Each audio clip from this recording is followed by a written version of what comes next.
이화여자대학교. 하버드에서 교환학생으로 이곳에 유학 온 조성. A lot about Korean history, Korean culture. 성화는 현재 하버드대 정치외교학과 3학년, 그리고 몇 안 되는 ROTC 여생도다. 지난 95년 고등학교 졸업 당시 대통령상을 받았다. 성화의 어머니 서진이. 그녀는 전직 미 육군 소령. 지금은 하버드 대학에서 박사 과정을 밟고 있다. 특별해 보이는 어머니와 딸. 그런데 이들은 더욱 특별한 지난날을 갖고 있다. 30년 전 어머니는 한 가발 공장의 여공이었고 딸은 남달리 어려운 환경에서 자라야 했다. 하버드의 서진규, 조성아 모녀. 이들의 삶은 아무리 약한 존재라도 강하게 살 수 있다는 이야기를 전해준다.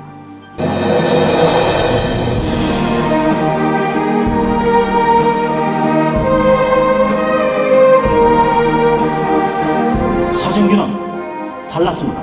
너무도 시원하게. 근데 저는 성공한 사람입니다. 라고 답하더군요.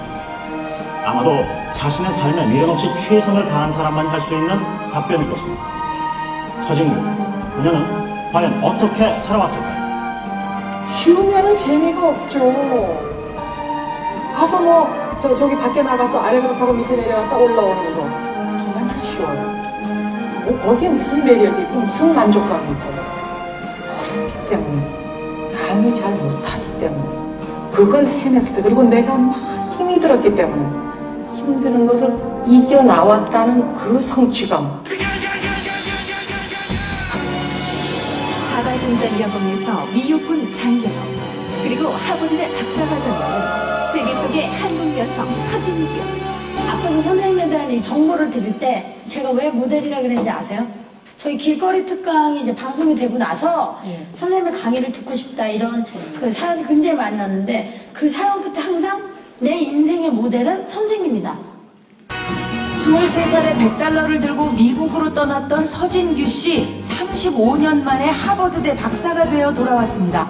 가난한 엿장수의 딸로 태어나 뒤늦게 학업을 시작한 서진규 씨의 희망 이야기.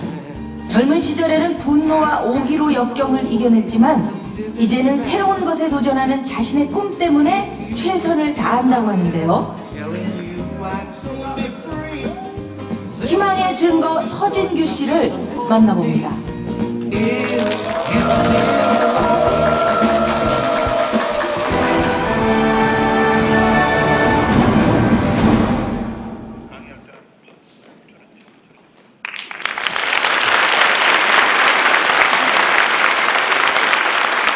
안녕하십니까. 반갑습니다.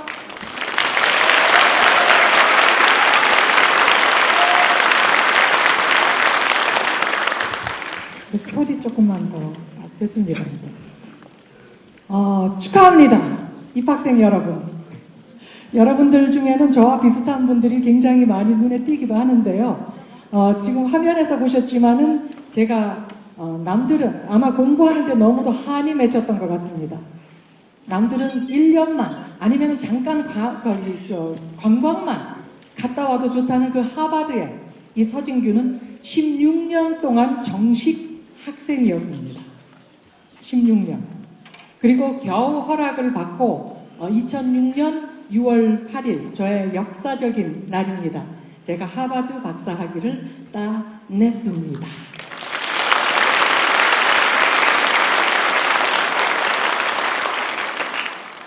박사는 아무나 하나. 하버드 박사가 너무 힘이 들어가지고 이 스트레스와 피로 너무 쌓이다 보니까 제 간이 아주 너무 힘들어 했습니다. 그런데다가 또 저는 C형 간염 보균자였습니다. 그런데 일본에서 근무할 때 여자는 안 된다. 더구나 일본의 식민지였던 한국 출신 여자는 어림도 없다. 이런 것을 저도 할 수 있습니다. 기회를 주십시오. 하고 거기서 협상을 많이 했는데 일본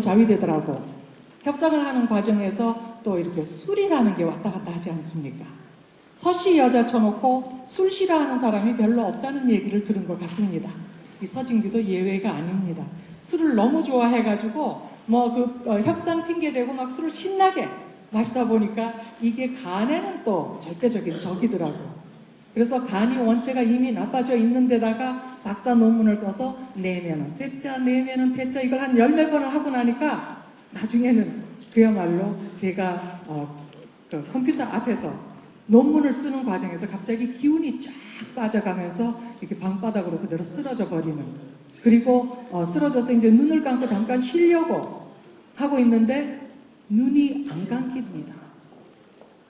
그래서 드라마나 영화에서 눈을 못 감고 죽은 사람들, 왜 사는 사람들이 나중에 이렇게 쓰다듬어서 감겨주잖아요. 이 사람들이 눈 감을 기운이 없어서 눈을 못 감고 죽었구나. 나는 지금 잠깐 쉬면 되는 과정이 아니라 바로 내가 눈 뜨고 죽는 순간이구나. 그런 생각을 했었습니다. 그리고 거기서 이제 죽음을 기다리고 있으니까 가장 먼저 떠오르는 것이 바로 저의 내리사랑이라고 자식들입니다. 지금 나에게 하나님이 조금의 기운을, 전화 걸 기운만 주신다면 내가 전화로 우리 아이들에게 전화를 해서 정말 고맙다. 너희들이 있었기에 내가 여기까지 올 수 있었다. 사랑한다. 이 말 한마디만.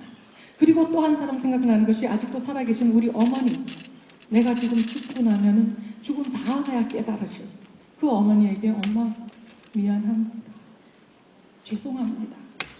이 말 한마디만 할 기회를 주십시오 하고 빌고 있는데 그야말로 눈물이 저절로 쏟아져 나올 것 같은데 기운이 없으니까 눈물도 안 올라오더라고요. 거기서 그대로 죽으려고 기다리고 있다 보니까 또 죽을 운명이 아니었는지, 여러분들과 만날 바로 그런 운명이었는지 다시 기운이 올라오면서 일어나게 되더라고요. 그래서 병원에 가서 의사한테 물어봤더니 피검사를 하니까 간암이 문제가 아니고 지금은 간염이 문제가 아니고 간암 위험 수준이다. 이런 피검사가 나옵니다. 간암 하면은 몇 달 안 있다 죽는다는 게 다 상식 아닙니까? 그래서 나는 진짜로 죽는 사람이고 죽을 사람이구나, 몇 달 안에. 그러나 다만 이제 내가 하도 비니까 아이들에게, 우리 어머니에게 사랑한다는 말 한 번만 하게 기회를 해달라고 빌어서 나를 다시 살려줬구나, 이런 생각까지도 했었습니다. 그리고 물론 전화해서 다 했습니다. 그러나 서진규가 박사학위를 한 것은 교수가 되기 위한 것도 아니었고 또 다른 명예가 필요한 것도 아니었습니다. 다만 서진규가 그 밑바닥, 호플리스 케이스, 베스킷 케이스, 한국이 일본에서 해방이 되고 6.25로 완전히 망가지고 세계가 이 나라는 희망이 없는 나라다, 미래가 없는 나라다, 이렇게 단정했던 이 대한민국 밑바닥에서 태어났고, 그리고 미국에는 식모로 애플 들고 영어도 못하면서 미국에 도착했던 그런 여자도 하면은 미국에 아니라 세계 최고 학교인 하버드의 박사도 될 수 있다. 이것을 증명하는 것이 제 목표였기 때문에, 그러면 몇 달 안에다 죽더라도 그것도 운명이고 죽을 때까지 한번 해보자 하고 밀고 나갔더니 하나님이 참 한국 민족은 독종 중에서도 독종이다. 그러나 이 아이의 뜻이 참 가상하지 않느냐. 자기의 죽음이 목전에 있다는데도 세계를 위해서 내가 한번 해보겠다, 이렇게 하는 것이 가상하다 싶어서 저를 살려주신 것 같습니다. 그래서 박사학위는 학위대로 끝나고 한국에 치료하러 나왔었습니다. 근데 치료하러 나와서 원래 이게 C형 간염이 1년 치료 과정입니다.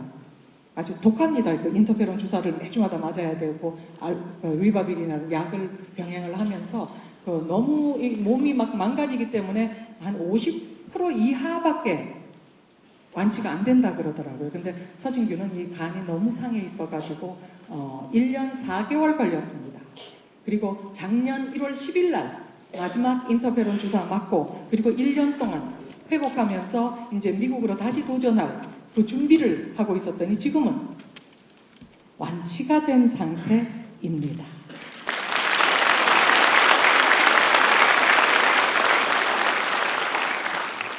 I am ready to fly. For those who want to live, the sky is the limit. Give life to your dream. Then it will give you a wonderful life. 진정으로 살고자 하느니 우주를 비상하니 당신의 꿈에 생명을 주십시오. 그러면 당신은 멋진 삶을 얻을 것입니다. 제 인생 철학이기도 합니다. 그래서 서진규는 또 다른 꿈을 꿉니다. 그래서 지금 서진규가 8년 안에 이루고자 목표 지점으로 하고 준비를 하고 있는 게 있습니다. 이것은 한국의 대통령보다도 UN 사무총장보다도 실질적으로 더 큰 힘을 가지고 세계에 더 큰 영향력을 행사할 수 있는 자리, 바로 미국의 국무장관 자리입니다.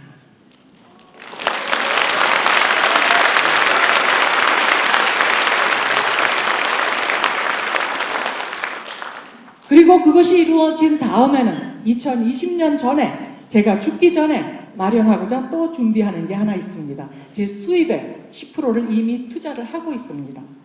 그것은 세계 평등상이라는 것을 하나 만들어 놓을 생각입니다. 그리고 그것은 노벨 평화상 규모 그 이상으로 만들어서 서진규가 죽고 없더라도 이렇게 밑바닥에서 자기가 선택해서 태어난 사람이 아닌데도 기회가 주어지지 않아서 그저 쓰러져 가고 있는 이 불쌍한 사람들, 정말로 인류의 자원들, 이들을 위해서 활동하고 도와주는 사람들에게 상을 주는 바로 세계 평등상 하나 만들어 놓고 죽는 것이 제 목표입니다.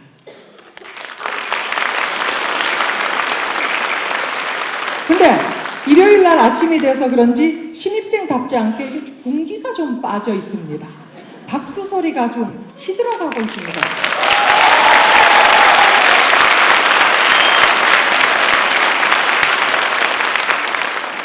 이왕에 박수를 치기 시작했는데 우리 학생들과 또 여러분들에게 여러분의 미래를 열어줄 이런 서울 디지털 대학 성공과 행복을 위해서 크게 박수를 한번 쳐주시기 바랍니다.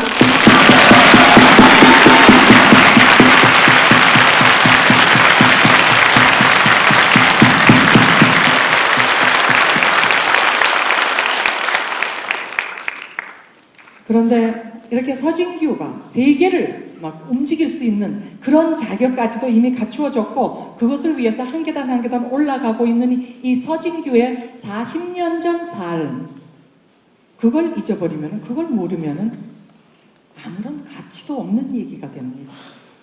아까 동영상에서는 30년 전이라고 했습니다. 그것은 99년에 방송이 된 프로그램이기 때문에. 그러나 지금부터는 거의 40년이 이미 넘었습니다. 그때 서진규의 모습, 그야말로 아주 남루한 구호물자 옷을 입고 어두컴컴한 그늘에서 시시한 대학 빠짓 한 사람만 봐도 그저 부러워서 눈물을 흘리던 여자.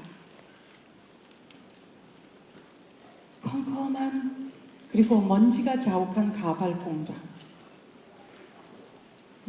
사람 머리 모양의 나무통을 놓고 거기다가 마늘 씌워놓고 머리카락을 한올 한올 엮어가면서 눈물과 한숨과 좌절로 세월을 보내던 그 초라한 가시나. 왜 나는 안 되느냐고. 왜 나는 공부를 하면 안 되느냐고. 왜 나에게는 기회가 주어지면 안 되느냐고. 가난한 술장사의 딸로 자란 것이 어찌 그것이 내 잘못이냐고. 나도 공부를 해서 뭔가 되고 싶습니다. 이 세상에 태어난 것, 나에게도 주어진 인생은 단 한 번뿐입니다. 이 인생에 나도 뭔가 이루어 놓고 가고 싶습니다. 내게도 공부할 기회를 주십시오. 그런데 그런 공부할 기회는커녕 그나마 좀 어느 정도 인정받는 직장에도 갈 수 없는, 그래서 너무 초라하고 바보 같고, 우리 사촌 언니가 시골서 초등학교를 졸업하고 서울 와서 가발 공장 다니고 있었는데 그 언니가 내가 하도 참 한심하고 불쌍해가지고 제 손을 잡고 간 곳이 종로 5가에 있는 가발 공장이었습니다. 그래서 제 인생에 가발 공장에서 하버드까지가 시작이 되는 겁니다. 근데 그렇게 아무도 믿어주지 않고 그야말로 한심하다고 생각했던 그런 초라한 가발 공장 짓고 오면 어떻게 해서 한국인으로는 꿈도 꿔보지 못하는 그 미국의 국무장관 자리에 이미 갈 수 있는 자격을 갖추게 되었고, 그리고 한 계단 한 계단 확실하게 그 자리를 향해서 다지고 나가게 되었을까. 그 비결 다 말씀드리려면 우리가 진짜로 하루 종일 같이 있어도, 아니 며칠 합숙을 해도 시간이 부족합니다. 그러나 The Universe Rewards Action이라고 합니다. 우주는 행동하는 자에게 보상을 해준다. 여러분들이 일요일날 놀지도 않고, 그리고 뭔가를 더 발전시켜 보겠다고 자기의 삶을 더 낫게 하기 위해서 밤늦게 공부하고 낮에 또 일하고 이런 행동, 여기에 대해서 우주는 분명히 여러분들에게 축복을 해줄 것입니다. 우주가 서진규에게 축복을 해줬습니다. 서진규도 군대 생활하면서 야간 대학을 다니면서, 그때는 이런 디지털 스쿨이 없었습니다. 정말 행운합니다, 여러분.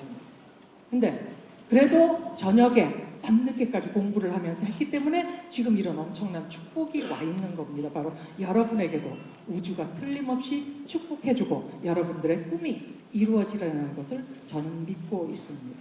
그래도 서진규도 조금은 보상을 해드리려고 제가 제 자서를 하려고 했던 사람이 살아나고 바나나가 자기 인생을 바꿔가는 그런 자서전과 또 딸 키운 이야기, 아까 저 화면에서 보셨죠? 고등학교 졸업할 때 미국에서는 250만 명이 해마다 졸업을 합니다. 그 250만 명 중에서 141명 뽑아서 미국의 대통령상을 줍니다.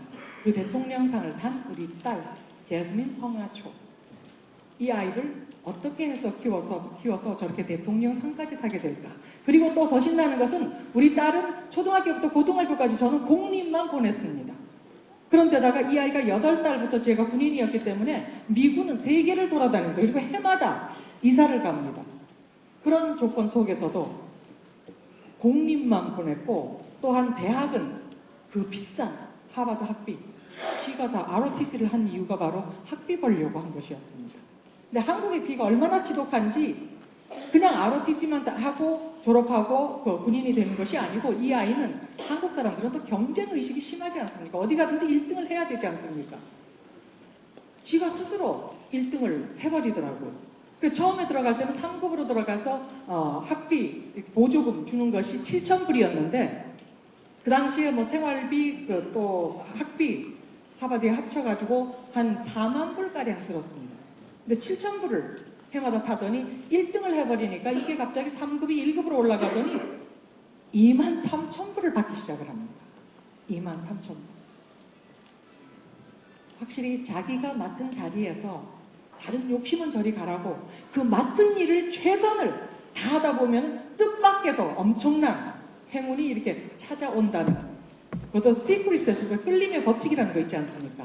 거기에 있는 것처럼 자기가 맡은 자리에서 남의 의식하지 말고 최선을 다하다 보면 뜻밖의 행운이 올 수 있다는 것을 저희 딸이 삶이 그렇게 증명을 하는 것 같습니다만은, 아무튼 이렇게 대학까지 지가 벌어서 학교를 간 이 아이가 몇 년 전부터 엄마한테 용돈하라고 1,000불씩 매달 보내주고 있습니다.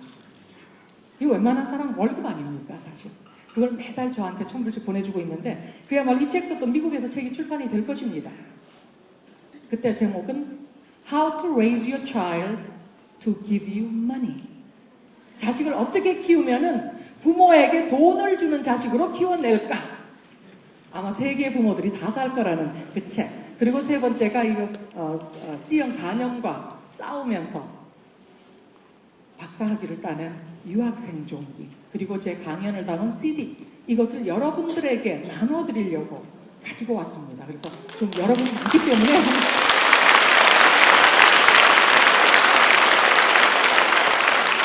좀 경쟁이 심하기는 할 것 같습니다. 물론 여러분들은 스스로 앞날을 개척하는 분들이기 때문에 자립정신도 강하고 또 성취, 야심도 강하기 때문에 모두가 이 책을, 이것을 원한다고 저는 믿습니다. 그렇죠? 네. 근데 모두에게 드릴 수는 없고 딱 4분을 뽑는데 거기다가 또 제가 사인까지 해가지고 축복을 거기다 넣었습니다. 기도로 이것을 받아가는 분들은 그분뿐만 아니라 그분의 자식들까지도 가족까지도 성공하고 행복하게 해주십시오 하는 기도를 드렸고, 그리고 드릴 때는 또 이렇게 길을 전해드린다고 제가 안아드립니다.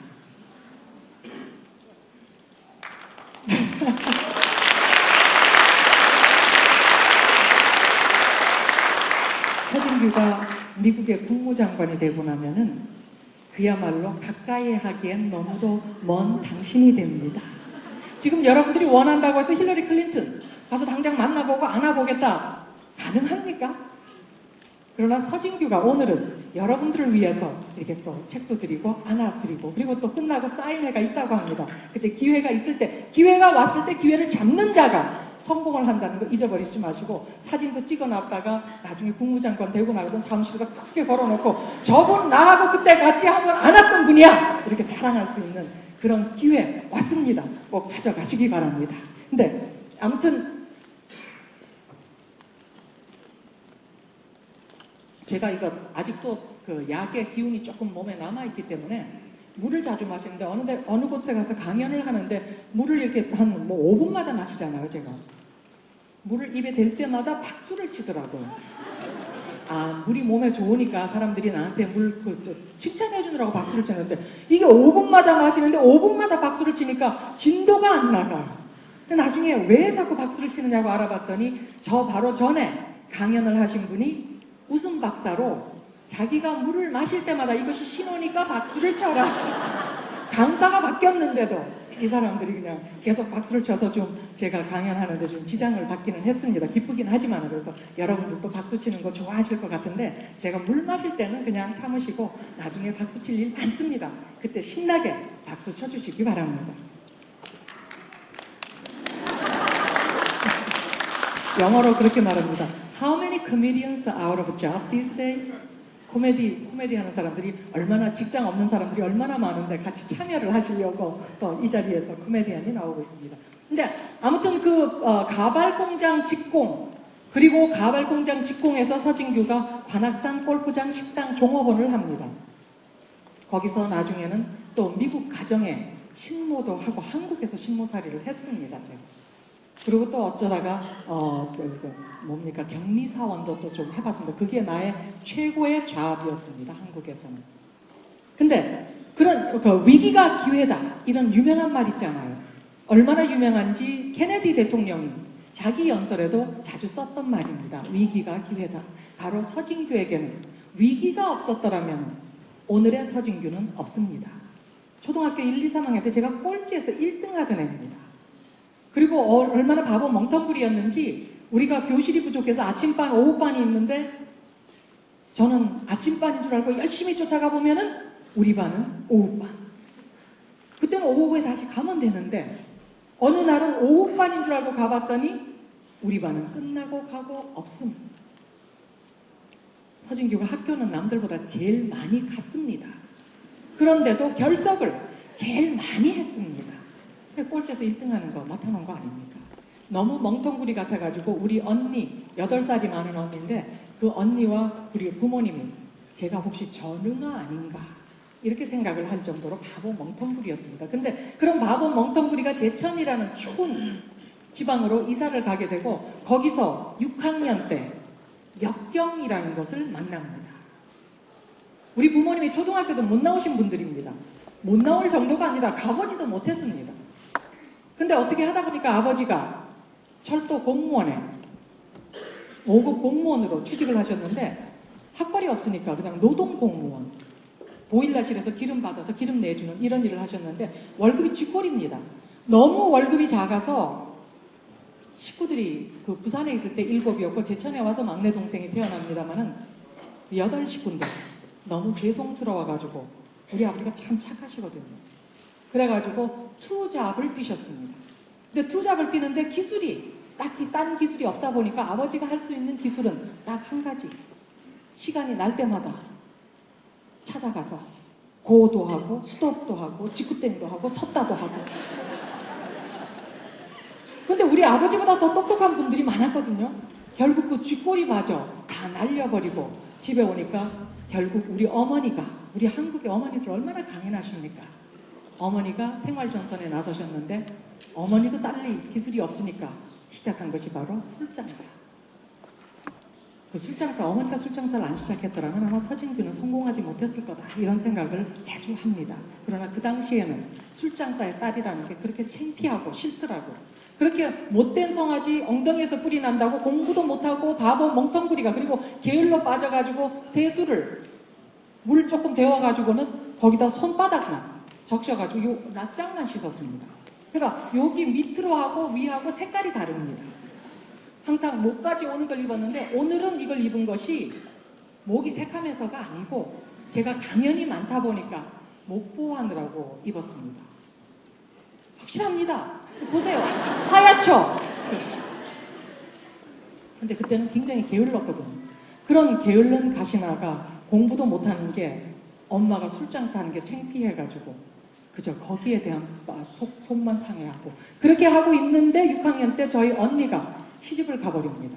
우리 부모님의 생각은, 특히 우리 어머니는 가시나는 꼴도 보기 싫다, 뭐 가시나는 쓸데없다 막 이렇게 하시면서도 그 생각이 가시나는 초등학교만 보내주면은 그야말로 감지덕지다. 아주 진짜 행운하다. 그리고 초등학교 나와가지고는 그것도 공부는 못해도 좋습니다. 그냥 졸업장만 따고 그 다음에 집안에서 살림 배워가지고 시집가면은 장땡이다. 이렇게 생각을 하고 계셨고 우리 언니가 그걸 그대로 따라서 했습니다. 그래서 서진규가 6학년 되니까 이제 교체할 집안 살림을 살 딸이 또 나오지 않습니까? 6학년 졸업하고. 그러니까 우리 언니를 딱 시집을 보냈는데 언니가 시집간 게 또 제천이 굉장히 추운데 추운 그 겨울 1월 달에 시집을 가버립니다. 시집 가고 나니까 그 바로 이튿날 저는 그냥 한참 쿨쿨 자고 있는데 어디서 천둥 소리가 들립니다. 제스라! 이 녀석 나와! 저도 천둥 소리인가 아니면 꿈인가 그리고 입을 뒤집어 쓰고 도로 잤습니다. 그랬더니 다음 순간에는 소리는 안 들리고 근데 제가 벌떡 일어나 있습니다. 벌떡 일어나서 내 눈앞에 성이 나가지고 나를 이렇게 노려보고 있는 그 무시무시한 엄마의 얼굴이 바로 앞에 와 있습니다. 안 일어나니까 우리 어머니가 또 성질이 좀 급하시거든요. 쫓아와가지고 그냥 머리카락을 쥐고 그대로 잡아 당겨서 일어서 세우니까 그대로 머리가 따가워서 그대로 일어선 겁니다. 그리고 게을러서 일은 하기 싫지만은 우리 엄마의 매가 더 무서워서 우리 어머니는 아주 마술을 하시는 분입니다. 대낮에도 하늘에 별 꽉 차게 만듭니다. 그런 엄마에 대한 두려움이 더 강해져가지고 일은 하기 싫지만은 그 게으름을 이기고 바깥에 나와서 일을 시작을 합니다. 그래서 그때부터 새벽 5시에 저는 기상입니다. 집 밥 해가지고 집안 식구들 먹여 살리고 그리고 그래도 학교는 보내줍니다. 6학년 아직 안 끝났습니다. 그래서 학교 가가지고 수업하고 그 다음에 집에 와서 또 청소하고 그 술가게 정리하고 막 이런 일을 거의 반복을 하는데 제가 그걸 해보면서 그 전에도 원래 게을렀지만은 저는 집안일이라는 것이 얼마나 귀찮고 하기 싫은가를 아주 뼛속 깊이 느끼게 됩니다. 그래서 이것을 안 하기 위해서 저는 온갖 방법을 다 연구를 해봅니다. 일이 하기 좋았더라면 저는 성공 못했을 것입니다. 너무너무 집안일 하는 게 싫어가지고 이걸 빠져나갈 연구를 하는데 맨 처음에 떠오르는 것은 오빠가 떠오르더라고요. 언니 밑에 오빠가 있는데 그 밑에 제가 있는데 왜 오빠가 같이 일을 안 하고 나만 하는지 내가 그것을 이해가 안 되더라고요. 저는 멍텅구리였으니까. 그래서 무식하면 용감하다 엄마한테 가서 좀 여쭤봤습니다. 엄마, 와 내만 시키는겨. 그 거리는 이만큼 두고 왜냐면 그래야지 하늘의 별을 안 보니까. 와 내만 시키는겨. 우리 어머니는 대답을 항상 간단하게 하시자. 경상도 무뚝뚝한 경상도 아줌마. 네가 가시나 이거. 근데 제가 이해가 안 됩니다. 엄마 아무리 생각을 해봐도 이해가 안 됩니다. 그리고 또 머릿속에 떠오르는 게 뭐냐면은 제가 우리 엄마보다 학벌이 높잖아요. 저는 6학년입니다. 6학년. 우리 어머니는 아직 학교도 가본 적이 없는 분인데 그리고 이게 일을 해보니까 아마 여기 남자분들도 아마 집안일 많이 해보셨을 겁니다. 해보면은 이 밥하고 빨래하고 청소하고 설거지하고 다림질하고 이거 다 남자냐 여자냐를 차별을 안 합니다. 그 일은. 내가 손이 있느냐, 발이 있느냐, 이걸 눈이 있느냐, 이걸 할 줄 아느냐, 요게 중요한 거지 남자냐 여자냐는 상관이 없습니다. 그래서 우리 어머니가 가시나 알아서 시킨다 그래서 엄마 내가 해보이. 이거는 남자나 여자나 다 할 수 있는 일입니다. 혹시 말입니다. 오빠하고 내하고 같이 하면 엄마 술장사 바쁘다 아닙니까? 내가 엄마 돌 일도 더 도와주고 술심부름도 잘한다 아닙니까? 그러니까 오빠하고 내하고 같이 나눠서 하도록 해주이소. 우리 어머니가 생각을 해봐도 이 가시나 공부 조금 하더니 이게 나보다 더 유식하다고 이게 엄마를 가르쳐? 그러더니 내가 이렇게 이미 거리를 뒀는데도 그냥 한 발짝 더 쏘고더니 그대로 내려치니까 제가 또다시 하늘의 별을 봤습니다. 겁이 많다고 했잖아요. 겁이 많았기 때문에 서진규는 성공을 합니다. 엄마가 무서워서 그냥 일 그대로 합니다. 이 일하는 게 이게 다 뭡니까? 사실은 나중에 지나고 보니까 바로 그 잡초처럼 태풍 속에서 잡초처럼 사람을 키우면서 내 강을 키워주고 있는 장면들 아닙니까? 물론 그 당시에는 그 이해 못했으니까 정말 싫었습니다. 그러나 대들레도 겁이 많으니까 대들지 못하고 아주 용감한 반항아 있었죠. 유명한 사람 신창원이라는 사람. 그 사람은 어릴 때부터 자기를 짓누르거나 뭐 그러는 사람은 그대로 일어서서 대들고 안 되면 칼로 찌르고 그 아이들 중에서는 영웅 아니었습니까? 근데 서진규는 아이들 중에서는 바보 멍텅구리 참 별 볼 일 없다 이런 아이였습니다. 그래서 대들지 못하고 대신 발견한 것이 이 차별에 대한 분노, 반항, 옥이라는 것을 처음으로 발견을 하게 됩니다. 그리고 일단 차별을 우리 집안에서 이렇게 발견을 하고 나니까 밖에 나가니까 사실 사회 전체가 차별이 대단하더라고요. 그리고 가난한 술장사의 딸이라고 그 한국에서 굉장히 천하게 보던 직업 아니니까 시골에서 그런 딸이니까 더 멸시를 하고 있었다는 걸 그 바보가 전에는 몰랐었습니다. 근데 이것을 깨닫기 시작을 하고 그렇게 깨달으면서 분노 반항 속에서 서진규는 아직도 겁쟁이니까 겁쟁이가 할 수 있는 길은 두고 보자. 바로 두고 보자로 서진규가 성공을 시작을 하게 됩니다. 그리고 내가 성공을 해야 되겠다. 내가 성공을 해서 이 사람들에게, 이 세상 사람들에게 이 서진규는 바보 멍텅구리가 아니고 그리고 가시나라고 해서 무조건 무시할 것이 아니라는 것을 내가 증명을 해보여야 되겠다. 희망이라는 등불에 불이 켜지는 순간입니다. 근데 성공을 해야 되겠는데 뭐가 성공인지 서진규 모릅니다. 그때 현명한 선생님들 계시지 않습니까? 그 선생님한테 와서 선생님 내가 꼭 성공을 해야 되겠는데 뭐로 하면 성공이 되겠습니까? 그랬더니 학자 아닙니까 그분? 박사가 되면 성공이다. 아 그래요? 그 박사가 뭔지는 모르지만은 우예하면은 박사가 됩니까? 공부 잘하면 박사 된다. 그때부터 서진규는 박사가 되기로 결심을 하고 그리고 그때부터 공부를 하기 시작을 합니다. 그 전에는 책만 펴도 잠이 오고 막 선생님이 무서워서 그 당시에는 선생님이 때렸습니다 아이들. 그래서 무서워서 선생님이 무서워서 공부를 폈는데 책을 폈는데 머리에 하나도 안 들어가고 재미도 하나도 없습니다. 근데 성공을 해야 되겠다. 박사가 돼야 되겠다. 이런 결심을 가지고 책을 열으니까 아 이게 이렇게 또 재밌는 것들이 이렇게 많은지 그리고 딱 들여다보면 이게 머릿속으로 그대로 들어갑니다. 사진 찍은 것이 따로 없습니다. 그리고 시험 볼 때는 무슨 페이지에 몇 줄에 있었는지 그 답까지 다 보입니다. 성적이 막 올라가기 시작을 합니다. 선생님이 처음에는 이해를 못해가지고 야가 혹시 칸민구를 하나? 요 주의 인물 이렇게 저를 지켜보셨는데 성적이 자꾸 올라가니까 나중에 선생님도 막 제 팬이 돼가지고 응원을 해주시더라고요. 그러더니 6학년 졸업할 때 저는 전교에서 2등, 여자애들 중에서는 1등을 해버립니다. 박수 한번 쳐주세요.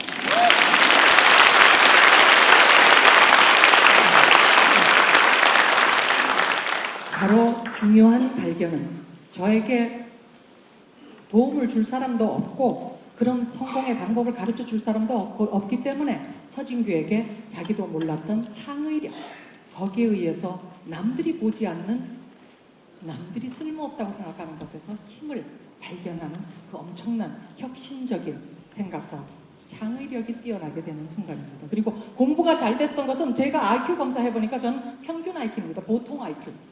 그러나 공부를 갑자기 잘하게 되는 이유는 바로 내 안이 바뀌었기 때문에 내 안에 목표가 생겼습니다. 내가 하고 싶다는 생각으로 내가 결정해서 하는 공부입니다. 그리고 나에게는 시간이 별로 없습니다. 집안 살림 다 살면서 학교 갔다 왔다 하면서 그리고 공부를 더 잘해야지 그 꼴찌하던 애가 위로 올라가려면 얼마나 많은 노력이 필요한지 아시지 않습니까? 그 시간이 없다는 것을 알고 목표가 확실하다는 걸 알고 있기 때문에 when you know what, how will show up. 당신이 원하는 것을 확실히 알 때 어떻게 라는 것을 스스로 모습을 드러냅니다. 그리고 우리에게는 잠재의식이라는 게 있습니다. 의식의 힘은 요 신발 2개. 잠재의식의 힘은 여기서부터 사방으로 1.6km입니다. 그 정도의 능력을 우리가 모두가 가지고 있는데 필요하다고 생각하지 않고 내가 필요하다고 다 찾지 않았기 때문에 그것이 그대로 죽을 때 같이 썩어서 없어져 버립니다. 근데 서진규는 박사가 돼야 되는데 시간이 없다. 그러니까 그 잠재의식이 집중력을 무섭게 몰아다 줍니다. 그래서 한번 들여다봤을 때 이것이 그대로 사진처럼 머릿속으로 들어가게 되는 것입니다. 그것이 일만이 아니고 학교 공부만이 아니고 일도 똑같습니다. 같은 일을 해도 내가 이 일을 왜 하는가? 이 일이 인류와 무슨 관계가 있는가? 인류까지 생각하기 싫으면 나와 나의 가족, 내 나라에 어떤 영향력을 행사하는가? 이걸 깨닫고 일을 하면은 그 같은 일이 더 보람이 있게 보입니다. 그러면 더 재미가 있어지고 더 열심히 하게 되고 결과가 달라집니다. 그리고 또 다른 결과, 아까 우리 딸이 지가 1등 하겠다고 최대한 노력을 하다 보니까 갑자기 7,000불이 23,000불로 뛰었듯이 서진규도 박사가 돼야 되겠다는 그 결심으로 지가 알아서 공부를 하다 보니까 1등을 하게 되고 선생님들이 집에 와서 칭찬을 하고 그러니까 우리 부모님이 가시나는 초등학교만 졸업하고 시집 집안 살림 살다 시집 보내려고 그랬는데 이 가시나가 집안의 자존심을 살려다 주니까 내가 부탁 안 하는데도 나를 중학교 보내주고 또 고등학교도 서울까지 보내줍니다. 지 인생 바꾸고 싶으면은 그것은 모두가 내 안에서부터 시작을 해야 됩니다. 내 안이 바뀔 때 내 행동이 바뀝니다. 내 행동이 바뀔 때 결과가 바뀝니다. 그 결과가 바뀌면서 그것이 주변에 있는 사람들까지도 다 바꿔놓는 겁니다. 공부뿐만 아니라 일이 그렇게 했기 때문에 서진규가 여기까지 올 수 있었던 겁니다.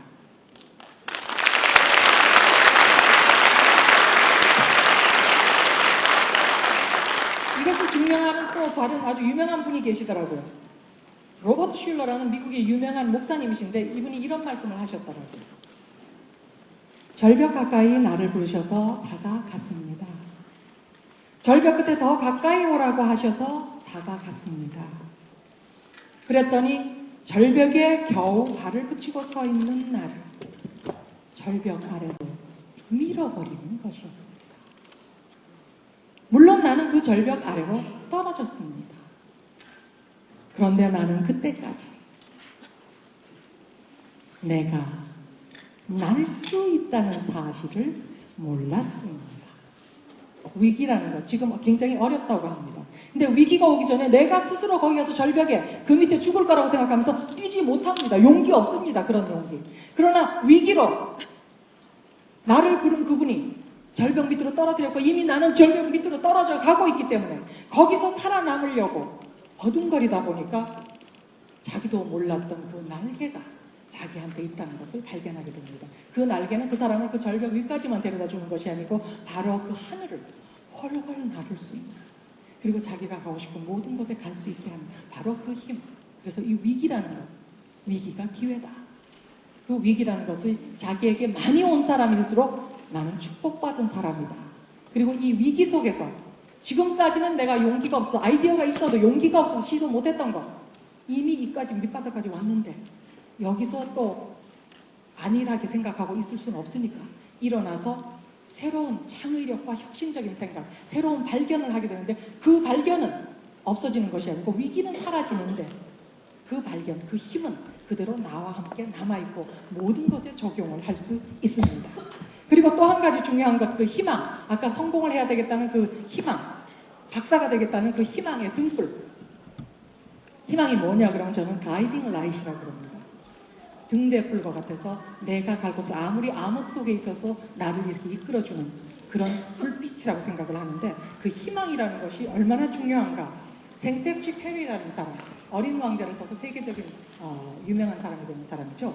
그 사람이 이런 말을 했습니다. 만일 당신이 배를 만들고 싶다면 사람들에게 목재를 가져오게 하거나 일을 지지하고 일감을 나눠주는 일은 하지 마라. 대신 그들에게 저 넓고 끝없는 바다에 대한 동경심을 키워주어라. 서진규는 나에게 동경심, 그런 바다에 대한 끝없는 희망과 동경심을 가져다 줄 사람이 없었을 때 또 다른 발견을 하게 되지 않습니까? 나 자신의 발견. 세상에서 자기 인생에 가장 큰 영향력을 행사할 수 있는 사람은 다른 사람 아닌 바로 나 자신입니다. 나 자신에게. 남들이 나를 멸시해서 내가 좌절할 때 나에게 말합니다.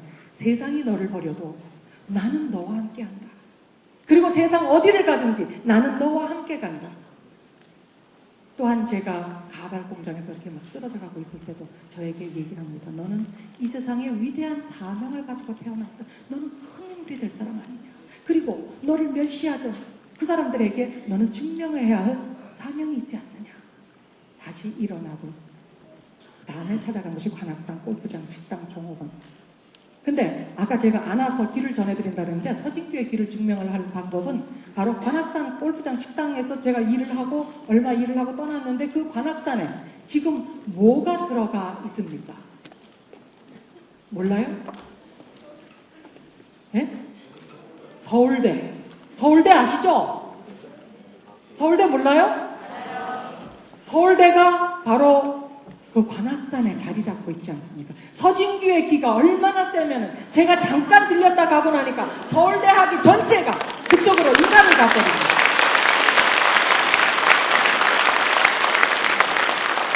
바로 그 길을 시간이 허락하는 대로 여러분들에게 나눠드리겠다는 겁니다.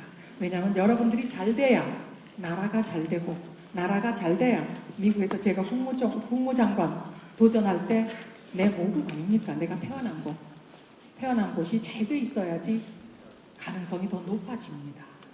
이북 출신이 미국 국무장관 하기 힘듭니다. 바로 그런 것처럼 여러분들의 성공은 바로 제 성공과 직접적으로 연결이 되어 있다는 겁니다.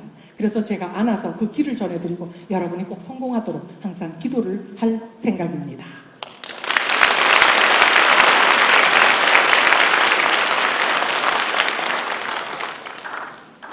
관악산에서 일을 하면서 또 서진규는 그런 희망, 꿈 뭐 이런 게 그렇게 대단한 힘을 발휘하는 줄 제가 몰랐거든요. 사실 현실적인 것만 생각을 하다 보니까 그 당시에는 또 제가 상상이라는 것을 참 많이 활용을 했었습니다. 상상 속에서 힘들 때마다 상상 속에서 내가 암행어사가 되어가지고 그냥 무술도 막 스스로 내 상상 속이니까 막 하늘을 나를 정도로 무술을 가르쳐 놓고 그리고 나쁜 사람들이 관광오리들이 약한 사람들, 불쌍한 사람들을 이렇게 괴롭힐 때는 서진규가 그냥 그대로 짠 하고 나타나서 그 나쁜 사람들을 물리치고 불쌍한 사람들을 이렇게 구해주는 막 이런 상상 많이 했습니다.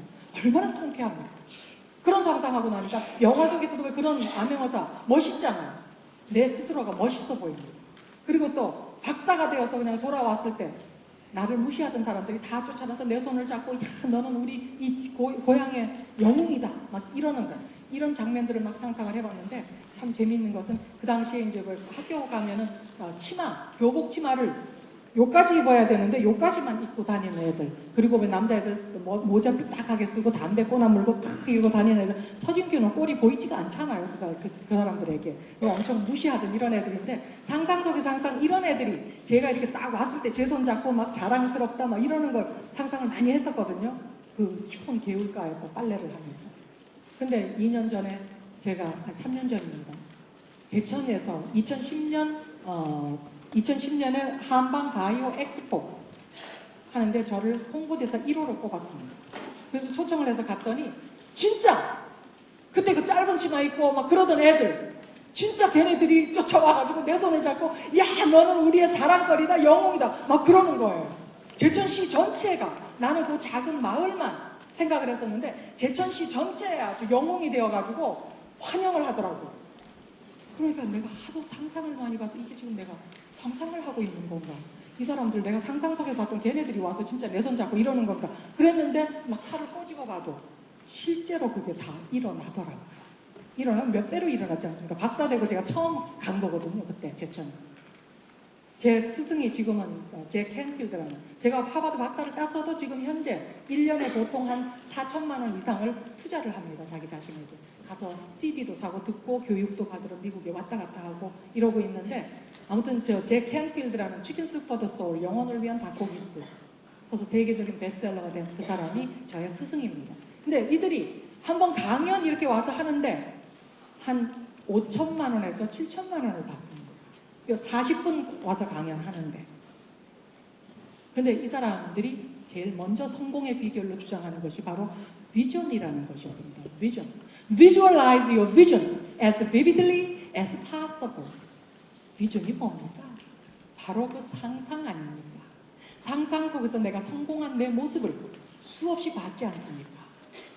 그게 진짜로 몇백 배 뻥튀기가 되어서 다 이루어지지 않습니까? 내가 성공하는 데 활용했던 것이 바로 그 자기 자신의 힘, 그리고 상상력, 그리고 남들이 우습게 보는 것을 아주 힘을 그 안에서 찾아낼 수 있는 창의력과 혁신적인 생각. 근데 참 다행스럽고 공평한 것은 제가 활용한 이 모든 비결을 여러분들 모두가 다 가지고 있다는 것입니다. 그리고 누구의 허락이 필요한 것도 아니고 그것을 활용할 때는 나 자신만의 허락이 필요합니다.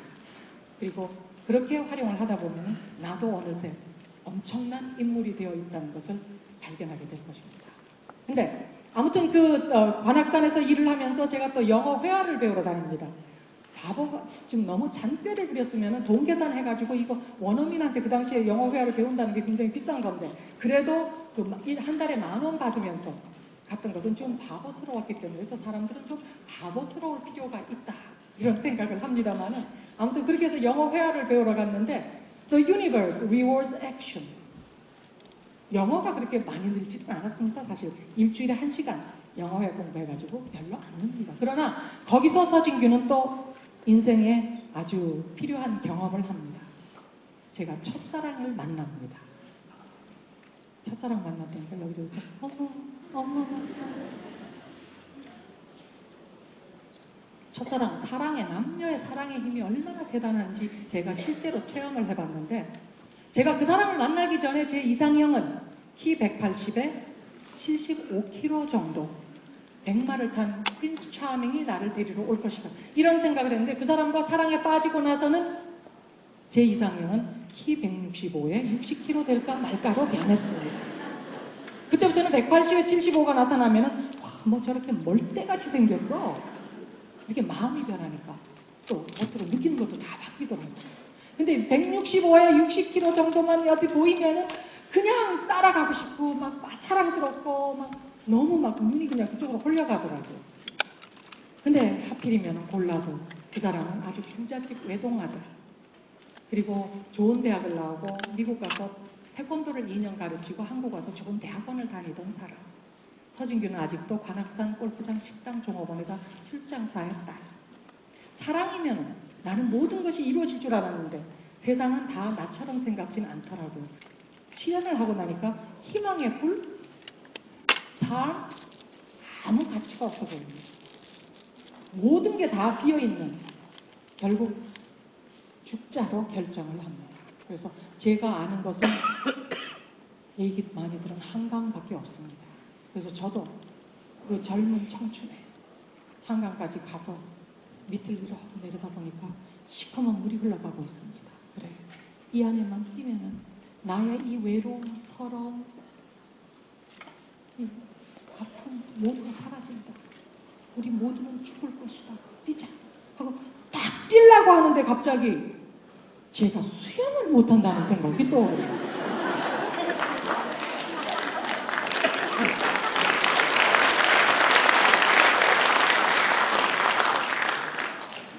그야말로 자살은 아무나 하나. 죽음은 아직도 안 두려운데 그 안에 들어가서 물속에서 버둥거리고 있을 시간을 생각을 해보니까 용기가 사라져 버립니다. 차마 못 뜁니다. 그래서 가장 쉽게 간단하게 죽을 수 있는 방법이 무엇일까 하고 찾아다니는 서진규 눈에 띈 것이 바로 미국 가정에서 식모를 구한다는 신문 광고 쪼가리입니다. 가자, 미국으로 가자. 내 영어 선생님이 그랬다. 미국은 평등사회라고 했다. 나같이 이렇게 밑바닥에서 태어난 사람도, 나처럼 이렇게 버림받은 여자도 하면 된다고 했다. 가자. 수속을 시작을 했습니다. 모두가 반대했습니다. 제가 지금 60이 넘었는데도 한국 나이로, 저는 죽도록 가지고 미국 나이로 버팁니다만은 아무튼 60이 넘었는데도 제 얼굴이 봐줄만 하지 않습니까? 그렇죠?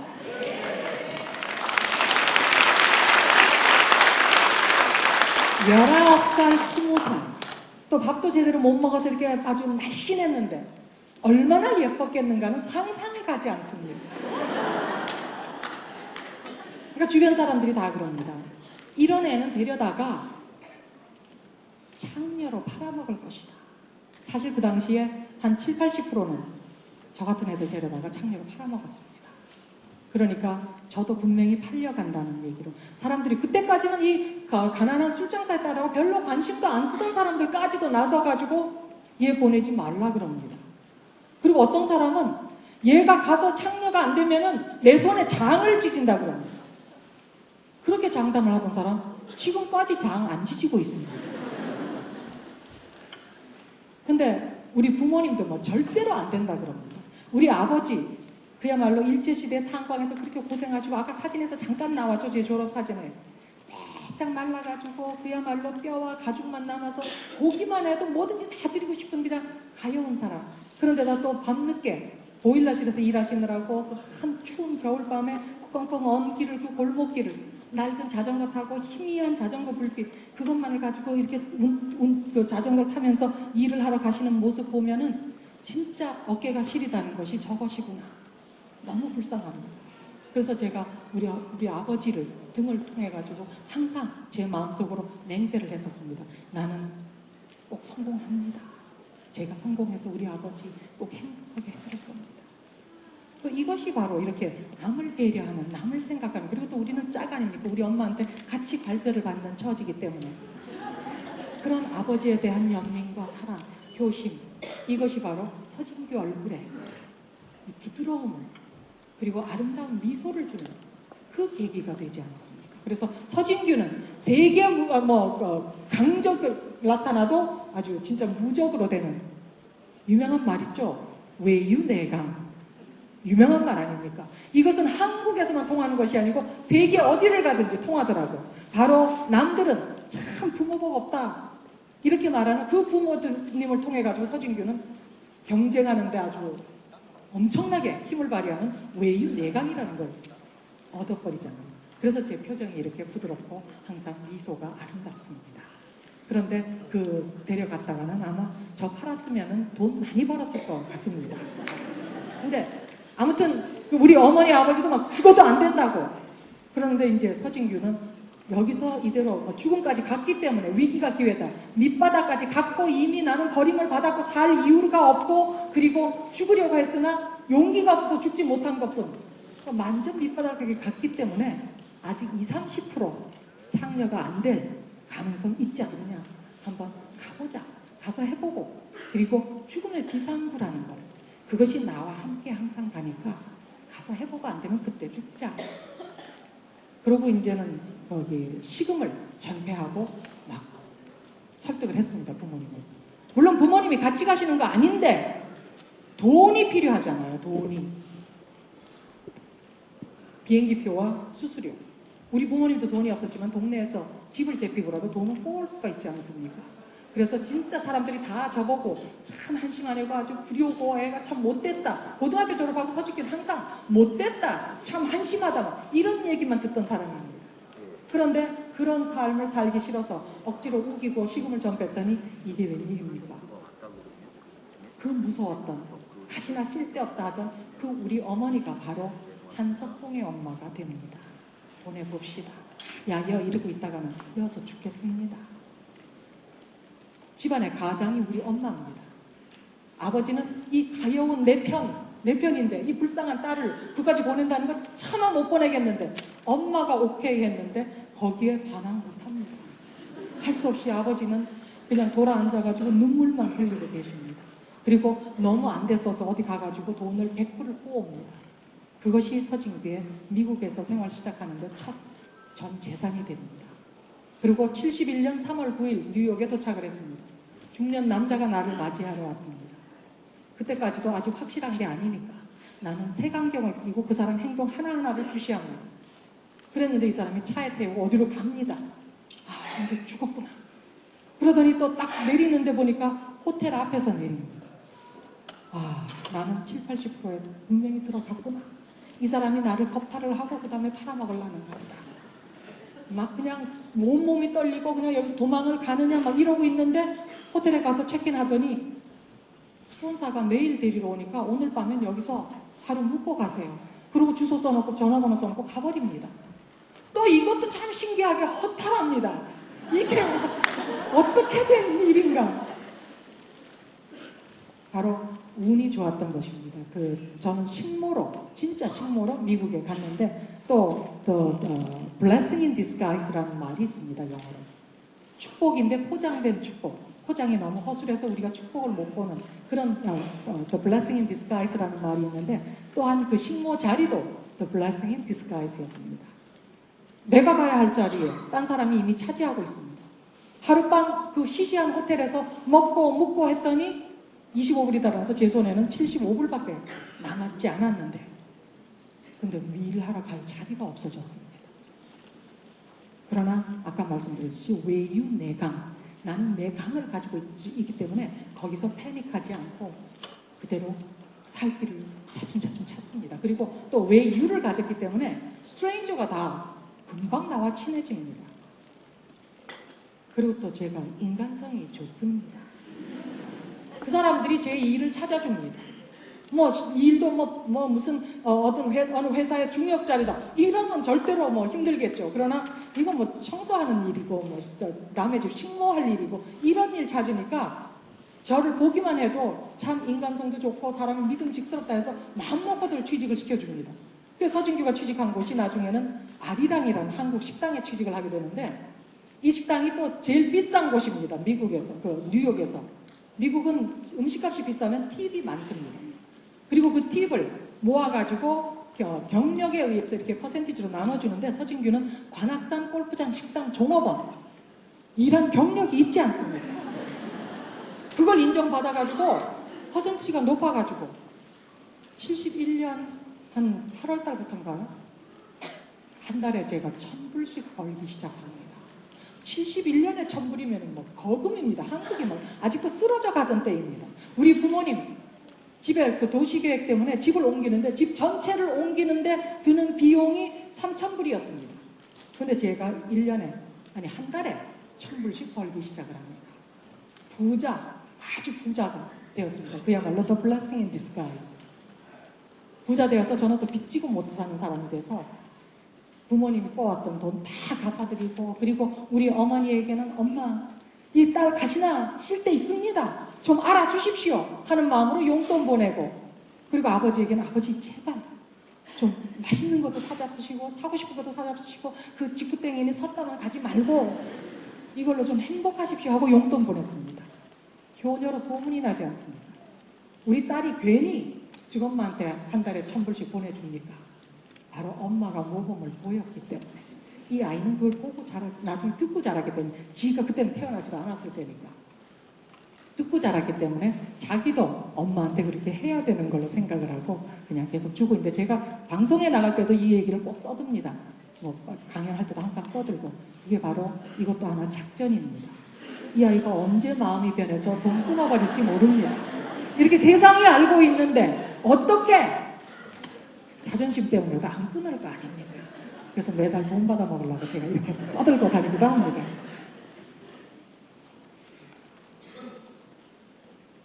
근데 아주 효녀로 났죠? 또 공부 비법을 6학년 때 터득했으니까 공부 잘하지 않습니까? 영어는 회화를 그야말로 화장실 겨우 찾아가는 실력. 나이가 만 22이었습니다, 그때. 그런데도 영어 회화는 못해도 이렇게 글을 가지고 사전 찾고 읽고 이런 거는 잘하지 않습니까? 그러나 제가 무엇보다도 제가 왜 공부를 하는가를 알고 있고 내가 하고 싶어서 하는 공부고 시간이 부족하기 때문에 집중력이 무섭게 몰리면서 학교 성적이 괜찮습니다. 영어는 잘 못해도. 그러고 또 일하는데 아주 성적이 좋습니다. 인정받고. 그 공부를 참 제가 미리 뛰어넘었습니다. 시골로 갔더라면 제가 3년을 그 집에서 살아야 되는데, 그리고 한 달에 300불입니다. 300불도 큰 돈 아닙니까? 제가 갔을 때 100불이 전 재산이었는데, 한국에서 월급이 10,000원이었는데, 그러나 3년을 제가 그 집에서 식모살이를 해야 됩니다. 근데 그 자리가 남한테로 가버렸기 때문에, 그것도 간 이유가, 예? 뭐랄까요? 누가 뭐라고 했는 줄 아닙니까? 근데 아무튼 식모 자리가 남한테 간 이유가 바로 한국에서 미국 가는데 수속하는데 2년이 걸려가지고 딴 사람이 제 자리를 차지하게 된 건데, 그렇게 했기 때문에 저는 72년부터 꿈에도 그리던 미국의 유학생이라는 게 됐습니다. 그 가발 공장에서 그렇게 울부짖던, 물론 사일런트 스크림입니다. 마음속으로만 울부짖던 그 외침, 그것이 72년부터 이루어집니다. 나도 공부를 합니다. 그리고 유학 온 사람들 참 가난하더라고요. 또 이민도 아니고 유학생이기 때문에 밖에서 일할 자격도 없고, 그래서 그냥 막 불법 취업해가지고 외국인들 굉장히 아주 험한 일 많이 당하잖아요. 멸시받고. 바로 우리 유학생들이 그런 삶을 살고 있었습니다. 근데 서진규는 이민이었기 때문에, 그리고 한 달에 1,000불씩 벌었기 때문에 학교 거의 전체에서 제가 부자였습니다. 그래서 애들 막 밥도 사주고, 특히 한국에서 온 유학생들은 지네들이 한국에서 나를 쳐다보지도 않고 무시했지만은 내가 여기서 또 위에 올라가게 되면 또 마음이 너그러워집니다, 사람이. 그래서 밥도 사주고 연필도 사주고 막 그러고, 돈이 막 학비가 안 왔다, 막 당장 조금 급하니까 좀 구워달라 그러면은 제가 큰 돈도 막 구워주고 그랬는데, 급하다 그럴 때는 언제고 나중에 갚지도 않고 지금 연락도 없습니다. 그렇게 하면서 신나게 미국 생활을 하고 있는데, 사랑이 뭐길래 한국에서 갓 건너온 합기도 검은빛 7단과 눈이 맞습니다. 그 당시에는 그야말로 외교관하고 결혼했다 그러면 뭐 대성공입니다. 근데 외교관이 저한테 청혼이 들어오고, 재벌 아들들이 청혼이 들어오고, 아들뿐만 아니라 재벌까지도 와가지고 우리 아들과 결혼해서 내 며느리가 돼주세요, 이런 사람까지도 막 수두룩한데, 그렇게 인기 짱이었는데 얼굴도 이뻤다 아닙니까? 이렇게 인기가 좋은데, 그때 그 한국에서 온 그 사람, 합기도 검은빛 7단, 브루슬리 아닌가? 돈도 뭐 가진 거 아무것도 없습니다. 잠깐 시합하러 온 사람이 이 사람에게 빠져가지고, 그 사람이 또 사이즈가 키 179에 75kg입니다. 다시 이상형은 바뀌어가지고. 그래서 주변 사람들이 다 No 하는데 서진규만 Yes! 결혼을 해버렸습니다. 그리고 그 이듬해 제 붕어빵 같은 저의 딸이 출생을 합니다. 저 딸이 언제까지 돈을 줄지 모르지만은, 아무튼 그 딸을 생각하면은 참 투자를 잘한 것이 아닌가. 이렇게 보면은 붕어빵 같다고 합니다. 그 뒷장면은 바로 2000년에 얘도 하버드를 졸업했지 않습니까? 그럴 때 엄마가 선배 장교, 이 아이의 선서식, 소위 임관 선서식을 받고 있는 장면입니다. 하버드 동상 앞에서. 하버드에서 엄마가 자식을 이렇게 임관을 시키는 것은 하버드 역사상뿐만 아니라 군 역사상 처음이었습니다. 그리고 또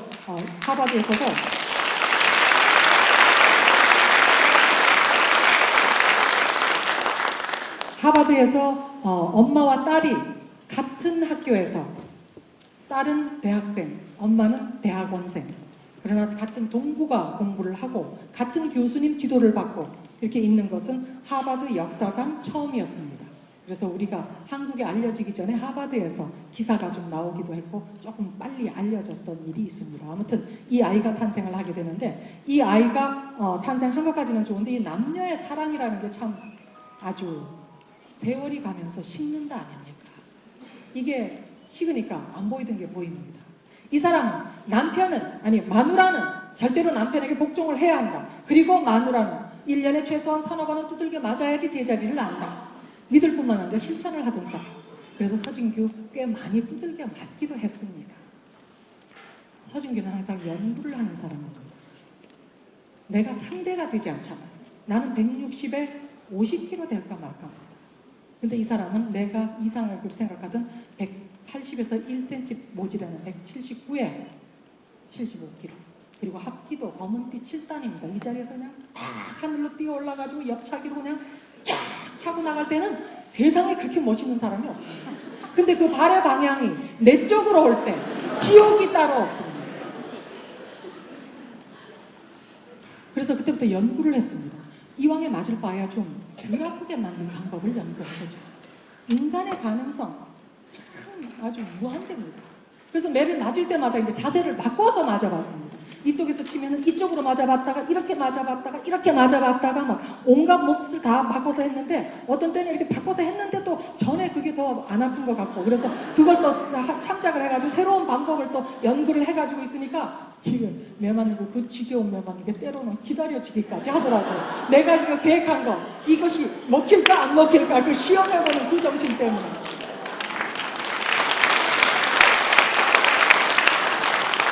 진짜 세상과 마음먹기 달렸다. 같은 현실이 마음먹기에 따라서 그렇게 달라집니다. 그러나 아니 진짜 발견했습니다. 제가 특허도 아직 안 냈습니다. 특허 내실 분 내십시오. 상대방의 주먹이 내 피부에 닿기 0.1초 전에 온몸에서 힘을 그대로 팍 그러면은 이쪽에서 치면은 이쪽으로 휘청 이쪽에서 치면은 이쪽으로 휘청 하나도 안 아파요. 진짜로 안 아파요. 경험에서 나온 겁니다. 못 믿겠으면 지금 둘씩 짝을 지어가지고 한번 쳐보세요. 근데 문제는 마음이 아프지 않습니까? 자존심이 있는 대로 상하지 않습니까? 엄마한테 매 맞는가고 남편한테 매 맞는가고 차원이 다릅니다. 이제는 복수를 하고 싶습니다. Your wish is my command. 우주가 네가 원하는 것이 내가 가져다 줘야 할 의무사항이다 하고 나에게 그 사람을 죽이는 방법을 보여줍니다. 나는 상상 속에서 잠든 이 사람은 식칼을 가지고 와서 그냥 그 사람 가슴팍을 그대로 확 찔러버리니까 막 피를 토하면서 죽어가는 그 모습. 와, 이렇게 통쾌할 수가 없습니다. 너무 신이 납니다. 마약 중독자가 괜히 마약 중독자가 됩니까? 해봤는데 기분이 좋으니까 또 하고 또 하고 또 하고 하다 보니까 결국은 빠져나오지 못하듯이 이것도 너무 통쾌하니까 매 맞을 때마다 속상할 때마다 저는 그 사람을 죽이는 상상을 합니다. 근데 아까 말씀드렸듯이 서진규의 꿈은 상상은 다 이루어지지 않습니까? 이제는 그 사람이 아니라 내가 무섭습니다. 나는 내가 사람을 죽일 수 있다는 것을 깨달았습니다. 서진규가 세계를 바꿀 수 있는 그 가능성, 저만 가지고 있는 것이 아니라 여러분 모두가 가지고 있습니다. 그리고 동시에 우리 모두는 살인마가 될 수 있는 그 가능성도 함께 가지고 있습니다. 마지막 순간입니다. 마지막 순간에 어떤 선택을 하느냐, 거기에 따라서 모든 것이 바뀌어버립니다. 서진규는 사람을 죽일 수 있습니다. 그것을 깨달았기에 다시 해결 방법을 찾습니다. 아기를 안고 한없이 울었습니다. 울면서 나에게 물었습니다. 너는 가난한 술장사의 딸로 자란 것이 어찌 그것이 내 잘못이냐며 울부짖었지 않느냐. 근데 이 아기는 도대체 무슨 죄가 있길래 너는 이 아기를 살인마의 딸로 키우려 하느냐.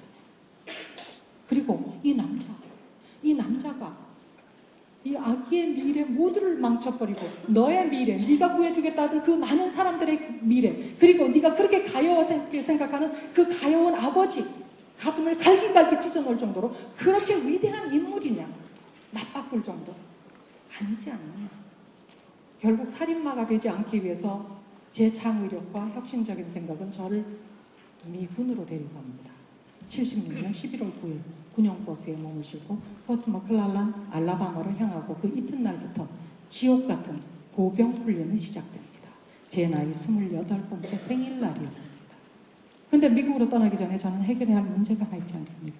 이 갓난 아기를 보병 훈련과 주특기 훈련을 마치고 오려면 한 시간 못 옵니다. 맡길 곳이 없습니다. 한국에 우리 부모님께 보내기로 했습니다. 근데 약속한 날 어떤 제가 한국까지 갔다 올 시간도 돈도 없는데 아는 사람이 LA 통해서 한국 간다. 아기를 LA까지만 데려다 주면 우리가 데려가나. 저희들은 그때 시애틀에 살고 있었습니다. 약속한 날 사흘 전에 자는데 배가 막 찢어지게 아픕니다. 너무 배가 아파서 눈을 떴는데 아직 깜깜한 밤입니다. 불도 안 켰는데 방바닥이 다 피투성입니다. 그 피 속에서 나는 자고 있었습니다. 근데 알고 보니까 서진규는 또다시 임신을 하고 있었던 것입니다. 군에 입대하려면 우리가 수없이 예방주사를 맞습니다. 그 예방주사가 다 병균입니다. 아기는 죽어버리고 유산도 출산 버금가게 엄청난 부담을 줍니다. 그야말로 만신창이가 됩니다. 그리고 우울증은 어떡하고요? 그 전부터도 아기를 볼 때마다 눈물이 났었는데 이제는 막 아기를 안고 하염없이 울었습니다. 그리고 모든 걸 다 때려치우고 그냥 우리 아기와 어디로 사라지고 싶습니다. 그러나 서진규가 얘기합니다. 너는 미국 정부와 계약을 하지 않았느냐? 네가 뭐 때문에 지금 군에 입대하려 하는데 아기를 위해서 너를 위해서 약속을 지켜라. LA까지 아기를 데리고 비행기를 타고 갔습니다. 우리 그때 시애틀에 살고 있었기 때문에. 가니까 우리 아기는 태어나서 처음 타는 비행기가 돼서 편안하게 엄마 품에서 잠이 들고 LA 도착해서 그 아이를 그 사람들에게 넘겨주려 하니 우리 아기는 엄마의 얼굴을 압니다. 안 가려고 합니다. 막 울고 몸부림치는 아기를 너무 가슴이 아파서 가져갔던 우유병을 물리고 그리고 토닥토닥 재웠습니다.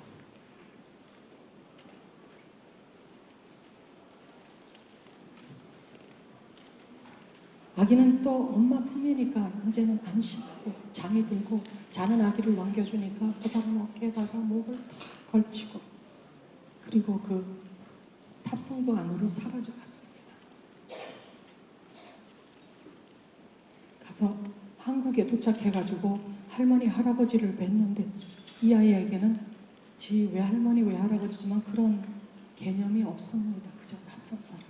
안 가려고 우는 그 아기를 보고 우리 어머니는 대성통곡을 하시고 내가 힘들 때마다 미국 와서 힘들 때마다 아버지가 항상 편지를 보내주시면서 사랑하는 딸 보아라. 네가 그렇게 씩씩하게 살고 있는 걸 생각하면 너무 부모님으로서 자랑스럽다. 이런 얘기를 하던 우리 아버지에게 제가 또 편지를 써서 썼습니다. 아버지 죄송합니다. 어떻게 하다 보니까 제가 미군에 입대를 합니다. 근데 이 아기를 맡길 곳이 없습니다. 아버지 제발 우리 아기 좀 몇 달만 키워주세요. 그러면 제가 나중에 성공해가지고 아버지 꼭 행복하게 해드리겠습니다. 남들 앞에서 눈물을 보이지 않던 그 아버지도 거기서는 그냥 그 핏덩어리를 안고 한없이 흐느끼 우시더래요. 근데 제가 아버지와 약속을 못 지켰습니다. 우리 아버지가 저에게 시간을 안 주셨습니다. 89년 69세. 미국에서 부모님을 같이 모시고 잠깐 살았는데 그렇게 길을 잘 찾던 아버지가 어느새 길을 못 찾고 며칠 후에는 집안에서 화장실을 못 찾아가고 그러더니 일어서지를 못하고 걷지도 못하고 식사도 못하고 사람도 못 알아봅니다. 너무 갑작스러운 일이라 병원에 모시고 갔더니 병원에서 의사가 그럽니다. 간암 말기입니다. 아니 폐암 말기. 그리고 그 폐암의 병균이 머리를 점령을 했습니다. 아버지는 폐암이신 걸 이미 알고 계셨지만은 자식들 걱정 안 시키려고 감추고 계셨는데 머리가 정복을 당하고 나니까 이제는 그것이 다 발견이 됩니다. 그리고 의사가 며칠 안 남았다고 합니다.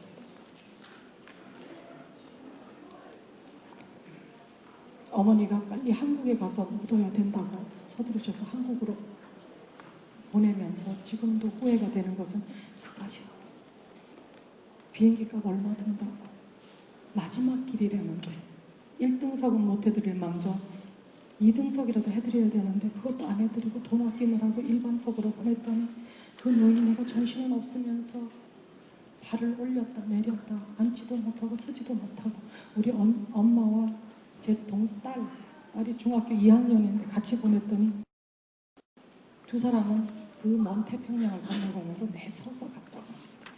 그리고 가서 마지막으로 하나님이 기회를 주신 것 같습니다. 정신이 잠깐 돌아왔는데 전화가 와서 받으니까 미안하다. 내가 애비로서 뭐 하나도 해준 것도 없고 니 고생만 시키고 그래도 네가 잘 커줘서 고맙다. 우리 성아 잘 키워야 된다. 고맙다. 그것이 아버지의 마지막 음성이었습니다. 그리고 며칠 후에 돌아가셨습니다. 급하게 한국으로 쫓아나가니까 이제는 저희 집에 제가 가장 아닙니까, 집안에. 아버지를 4살을 하셨는데 그냥 산소 공급을 계속하고 나를 기다리더라고요. 가니까 얼굴은 그대로 다 살아있는 사람이고 숨을 계속 쉬시는 것 같은데 의사가 나보고 결정을 하라고 합니다. 이 산소 공급을 언제 중단하면 좋겠어요.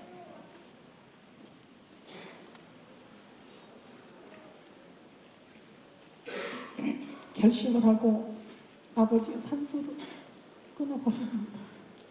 그리고 장사는 보니까 냉동실에 거기서 꺼내는데 그 빼짝 마른 양반이 그냥 꽁꽁 얼어 있습니다. 그 얼은 모습을 저는 옆에서 그냥 코 막고 숨 막고 입 막고 꽁꽁 묶은 것을 그대로 지켜볼 수밖에 없었습니다. 그리고 땅속에 혼자 이렇게 보내버렸습니다. 그것이 제가 본 아버지의 마지막 모습입니다. 지금쯤 아버지가 제 모습을 보고 제 성취를 보고 제 꿈을 보고 제 딸을 봤으면 얼마나 행복하실까요?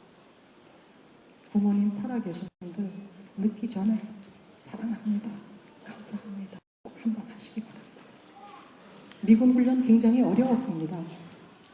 같이 여군단이 훈련을 받았는데 저는 만신창이 아닙니까? 유산한 지 1달, 아기 난 지 8달. 온몸 일으키기를 해야 되는데 온몸 일으키기를 한 번을 못 합니다. 그리고 구보를 하는데 3분을 못 따라갑니다. 미군은 전장에 직접 투입이 됩니다. 교관들이 쫓아다니면서 제 귀에다가 막 소리를 지릅니다. 너 같은 거는 군인 자질도 없고 너 같은 거는 군에 필요 없다. 당장이라도 그만둬라. 가서 싸움만 하면 이 고생 너도 안 하고 나도 안 하지 않느냐. 당장 나가라. 쫓아다니면서 협박을 합니다. 그렇게 막 욱박 지르고 있으니까 좀 알던 영어도 못 알아듣습니다. 그런데다 이 사람들이 또 사투리를 엄청나게 씁니다. 실수를 많이 합니다. 군에서 우양 앞으로 가 하는 것이 영어로는 Right turn march입니다. 발이 딱 맞으면 Right turn march 딱 하고 이렇게 가면 되는데 이 사람들 발음이 멋내려라. 하하하! 그런데도 서진경도 발이 잘 들립니다. 하하하! 그러니까 저는 왼쪽으로 갑니다. 가다가 보니까 저만 일로 가고 있습니다. 돌아보니까 다 저쪽으로 와서 막 뛰어서 같이 참여를 했지만은 이미 교관은 저를 봤습니다. 군은 단체 훈련에 단체 기합 전체가 다 벌을 받습니다. 수없이 벌을 받다 보니까 이 사람들이 처음에는 동양 여자 쪼만하게 그 전체에서 부대 안에서 동양 사람은 저 하나뿐이었으니까 쪼만하게 참 예쁘장하게 생겼다 이렇게 생각을 했는데 이것 때문에 우리가 그냥 막 힘들어 죽겠는데 맨날 벌을 받으니까 이제는 왕따를 시킵니다. 그 설은 한번 상상을 해보세요. 따라가지도 못하는데 체력이 있고 심신이 다 안 되는데 왕따까지 당하고 그리고 밤마다 저는 딸 찾아 헤매는 꿈을 꿉니다. 이런 지옥 속에서 그대로 포기하고 싶었습니다. 자살하고 싶었습니다. 근데 그때 또 서진규가 힘을 발휘합니다. 일어나라. 일어나라. 너는 위대한 사명을 가지고 있지 않느냐. 네가 구하고자 하는 그 많은 사람들 네가 여기서 포기하면 누가 구해줄 거냐. 그리고 너의 딸의 미래는 어떻게 되느냐. 결국 지가 지한테 하는 말인데 일어납니다. 일어나서 또다시 뛰어갑니다. 그리고 그러면서 생각을 합니다. 내가 얘들보다 잘하는 게 있다. 군에서는 훈련만 하는 것이 아니라 청소, 빨래 이런 것까지 다 봅니다. Pay attention to detail. 작은 사소한 것을 실수를 함으로써 큰 걸 망칠 수 있다는 것을 가르치기 위해서. 근데 서진규는 식모로는 천재입니다. 얼마나 경력이 많습니까? 얘네들은 천방지축입니다. 맨날 실수해가지고 벌을 받고 노는 날 나가지도 못합니다. 서진규가 지껏 완벽하게 해놓고 그 다음에 얘네들도 도와주기 시작했습니다. 인간들입니다. 제가 도와주는데 지네들도 나한테 뭔가 돕고 싶습니다. 결국 쉬는 날 나가지도 않고 제 발목 잡고 온몸을 이렇게 훈련시키고 왕따 풀어주고 그리고 같이 뛰어줍니다. 이제는 사기가 올라가면서 실력이 올라갑니다. 실력이 올라가고 사기가 올라가니까 악몽이 사라져버립니다. 그러다가 2달 아주 진짜 혹독한 훈련입니다만 2달이 끝날 때 서진규는 나고병에서 그대로 그냥 합격을 할 정도로 끝나는 것이 아니고 그 200명 중에서 바로 1등으로 졸업을 하게 됩니다.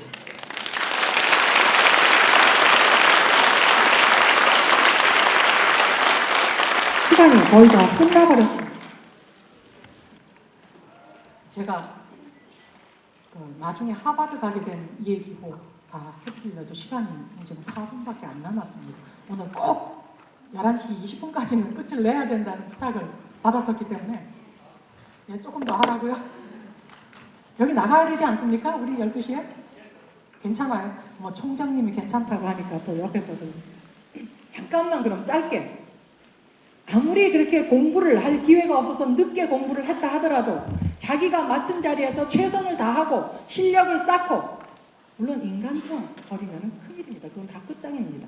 그렇게 하면서 자기 맡은 일 다 하면서 자기 주장도 당당하게 주장을 해야 됩니다. 제가 중대장까지 나중에 장교로 그걸 하면서 장교로서도 아주 그냥 우수한 장교로 미군 생활을 합니다만은 장교 끝나면서 지역 전문가라는 것에 도전을 했습니다.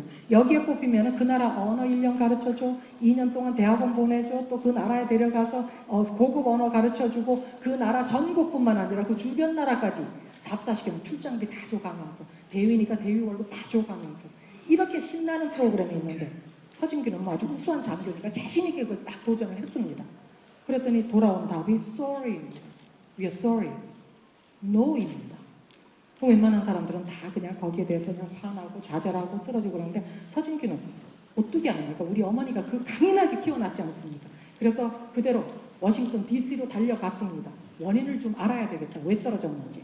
가서 또 그 아버지가 주신 이 부드러운 왜유 가지고 아주 친절하게 물어봤습니다. 왜 안 됩니까? 이 지역 전문가로 여자를 뽑아본 적이 없습니다. 아니, 여기 미군 아닙니까? 미군 평등사회인데요. 미군은 평등사회인데 당신이 가서 같이 협상을 해야 할 상대는 남존여비 사상에 푹 젖어 있는 한국 남자들과 바로 일본 남자들입니다. 여태까지 여자를 안 뽑았는데 더구나 당신은 일본의 식민지였던 한국 출신 아닙니까? 동기들보다도 10살이나 더 많지 않습니까? 이렇게 좋지 않은 조건인데 왜 당신을 뽑아야 합니까? 그리고 미군은 물론 많은 군인들에게 기회를 주려고 그 야심을 밀어주려고 합니다. 그러나 그 야심이 미군의 나라에 방해가 된다. 좋지 않은 영향을 미친다. 그러면 나라를 위해서 군을 위해서 희생을 하는 것이 당연한 거 아닙니까? 들어갈 때부터 군에 입대할 때부터 들은 얘기입니다. 그러나 상상력과 창의력, 혁신적인 생각을 가진 사람은 어떤 문제에서든지 그 이상의 답을 찾아낼 수 있습니다. 그래서 제가 이렇게 말씀드렸습니다. 당신은 하나는 알고 둘은 모르는 것 같습니다. 만약에 말입니다. 영국에서 세처 수상이 한국에 왔다, 일본에 왔다. 그러면 당신은 한국의 대통령이, 일본의 수상이 그 여자를 보고 당신 여자니까 같이 일할 수 없어. 당신은 한국 남자들이, 일본 남자들이 그렇게 바보, 멍텅한 줄 아십니까? 그들에게도 가족이 있습니다. 그들에게도 야심이라는 게 있습니다. 그리고 그들에게도 작은아마 애국심이라는 게 있습니다. 내 나라를 위해서 이 협상이 절대로 필요하다는데 그까지 상대가 여자면 어떻고 흑인이면 어떻습니까? 그게 안 돼서 일을 못하겠다면 그 사람은 그 자리를 떠나야죠. 그리고 미국도 우습지 않습니까? 해보지도 않고 왜 후퇴를 합니까? 또한 영국의 세처 수상 참 대단한 여자긴 합니다만 그들이 그 여자를 밀어주는 것은 바로 그 여자를 밀고 있는 막강한 영국의 힘이라는 것입니다. 그 사람들은 세처 수상을 통해서 영국을 보고 있는 겁니다. 근데 영국보다 더 대단한 미국은 뭐가 겁이 납니까? 왜 해보지도 않고 그대로 포기합니까? 한번 해보죠. 그리고 더도 말고 덜도 말고 남자 장교들 밀어주듯이 똑같이만 밀어주십시오. 그리고 기회를 주십시오. 하루 걸려서 그 미군의 결정을 번복시켰습니다. 제가 시험 페이지를 썼습니다.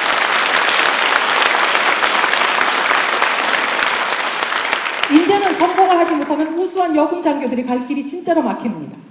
성공을 하기 위해서 내가 필요한 것이 무엇인가를 생각합니다. 그래서 그때 일본어를 배웠습니다. 한국말은 뭐 유창하니까. 일본어를 하는데 우리가 학교가 생긴 지 48년, 거기서 졸업을 하려면 듣기, 읽기, 말하기 시험을 봐야 되는데 서진규가 세 가지를 다 만점을 맞아서 거기에 기록을 남겨놓고 나왔습니다. 그리고 하버드에 도전을 합니다. 왜냐하면 미국에서도 하버드 하면은 껌뻑합니다. 일본, 한국 껌껌뻑 아닙니까? 만능 열세인데. 그래서 40이 넘은 여자가 하버드 대학원 그것도 2군데다 신청을 했습니다. 왜냐하면 혹시 한 군데라도 붙을까 해서. 그랬더니 2군데 다 합격을 해버립니다. 그러나 2군데 다 갈 수 없고 한 곳에는 못 갑니다. 사인을 하는데 이 손이 떨려서 내 서진규 이름이 안 써집니다. 가서 목표가 있기 때문에 뜻이 있기 때문에 공부의 비법을 알기 때문에 그 대단한 하버드에서 서진규가 40이 넘은 여자가 A- 학점을 받고 석사 과정을 졸업을 합니다. 그리고 박사는 필요도 없는데 어릴 때부터 하도 박사가 되겠다 해서 그런지 우주가 박사에다가 도전을 하게 합니다. 첫 해 떨어지고 그 이듬해 16대 1의 비율을 뚫고 서진규가 합격. 그러나 합격은 했지만은 나는 현역 장교 일본으로 군으로 복귀를 해야 합니다. 딸 데리고 일본에 도착을 합니다. 일본에 가서 일본 사람들과 거래할 때는 이 명함을 참 중시 여깁니다. 이 사람들이. 그래서 그걸 알기 때문에 제 명함 뒷면에다 일본말로 하버드 다이가쿠인 하카세 카페 사이가쿠추 하버드 대학원 박사과정 재학 중 그리고 또 소령으로 진급을 합니다. 이걸 딱 받자마자 이 사람들이 한국 여자라서 무시하리라는 그 대단한 일본 남자들이 장군들까지도 그걸 딱 보자마자 스고이 데스네 하버드의 하카세 카페 소련이 배군도 쇼자도 고에 됐어요. 콘나 스바라시 갔다고 아따 코토가 나인 됐어요. 막 사람들에게 그냥 자랑하고 싶다면 난리가 납니다. 대환영입니다. 미군이 그렇게 생각했던 그것이 완전히 반대로 나타납니다. 그러나 일단 들어갔더라도 실수를 하고 일을 못하면 모든 게 금방 탄로가 납니다. 인간성이 나쁘면 금방 알아챕니다. 서진규 인간성 좋잖아요. 또 일 열심히 하지 않습니까? 그러고 나더니 그 일본에서 근무하는 동안에 남자들보다도 최고로 업적을 많이 쌓았습니다. 그래서 그러고 나니까 미군이 그 막강한 아직까지는 세계 최강군입니다. 그 미군이 제도를 바꿔가지고 서진규가 일본에서 근무하는 동안에 우수한 여군 장교들을 이미 일본으로 배치를 시작을 했습니다. 서진규는 전설적인 인물, 그들이 꼭 서진규에게 찾아와서 인사를 하고 일본어 학교를 다녀온 사람들은 모두 다 남녀를 합쳐서 서진규에게 와서 인사를 합니다. 왜냐하면 나는 만트로의 그 일본 학교에서도 전설적인 인물이었기 때문에. 그래서 그 가발 공장 직공, 아무도 거들떠보지 않는 그 초라한 직공에다가 술장을 쌓였다. 이런 사람. 세상이 그렇게 본다고 해서 자기까지도 동참해서 자기를 버리고 있었다라면 이런 기적은 일어나지 않습니다. 그걸로 끝입니까? 우리 딸이 제가 그 지역 전문가 시작한 것이 1989년, 20년 전입니다. 딱 20년 전, 지금이 딱 20년째인데 올 여름부터 저희 딸이 붕어빵 같은 딸이 그 길로 제가 만들어 놓은 길로 올해부터 들어가게 됩니다. 바로 엄마가 딸을 알아서 이렇게 길을 미리 20년 전에 만들어 놓은 셈이 아닌가 이런 생각을 합니다만은 저희 딸은 미국에서 태어났기 때문에 엄마가 국무장관을 지나고 거기서 또 딸을 보좌관으로 데리고 다니면서 세계 리더를 소개해주고 협상을 하는데 앞장서게 하고 오바마도 대통령이 됐는데 우리 딸이 대통령이 되지 말라는 법은 어디에 있습니까?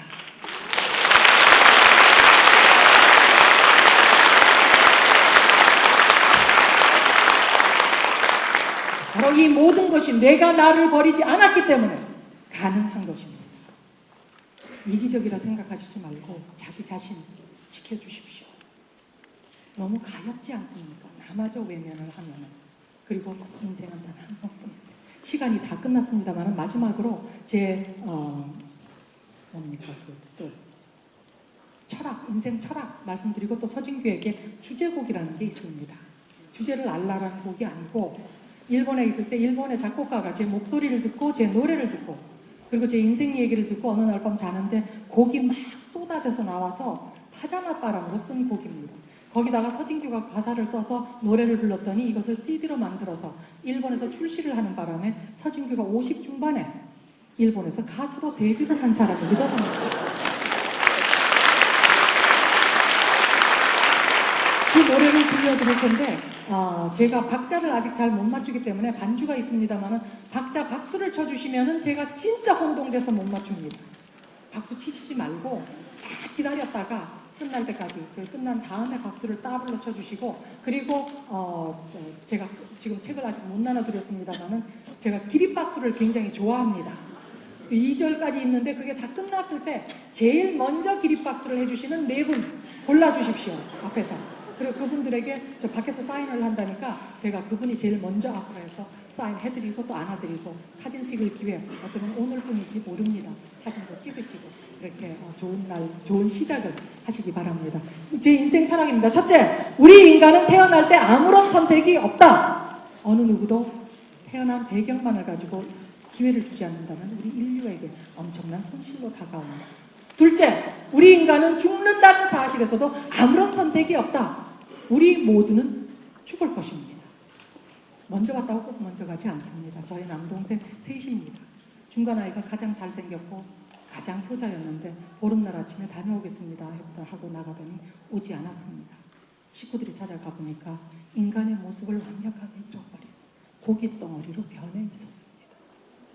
한순간의 교통사고 28이었습니다. 저희 아버지 그때는 살아계셨었습니다. 셋째, 우리 인간은 이승에서 살 수 있는 단 한 번의 기회밖에는 주어지지 않는다. 넷째, 그러나 한 번 주어진 이 기회를 어떻게 살다 갈 것인가? 그것은 바로 내가 결정한다. 이왕에 태어난 삶입니다. 이왕에 죽을 목숨입니다. 죽음이 나를 데리러 왔을 때 안 돼요, 무서워요, 살려줘요. 아니면 때가 되었군요. 나에게도 내 한계를 시험해 볼 수 있는 이 단 한 번의 기회 왔다는 것으로도 나는 행운합니다. 멋있게 살았습니다. 갑시다. 어느 쪽을 택하든 죽음이 나를 데리러 왔을 때 나는 틀림없이 떠납니다. 죽음의 기회도 단 한 번뿐입니다. 이왕이면은 멋지게 보람있게 살다 가십시오. 그러나 죽음이 나를 데려가기 전까지 나는 살아 있습니다.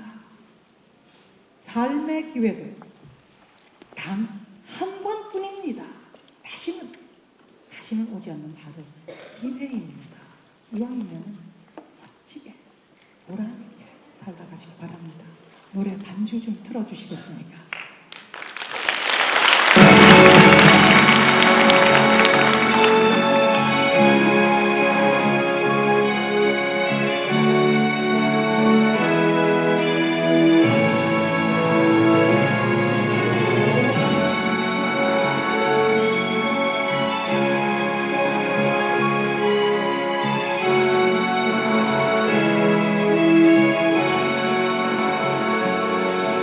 쓸쓸한 바닷가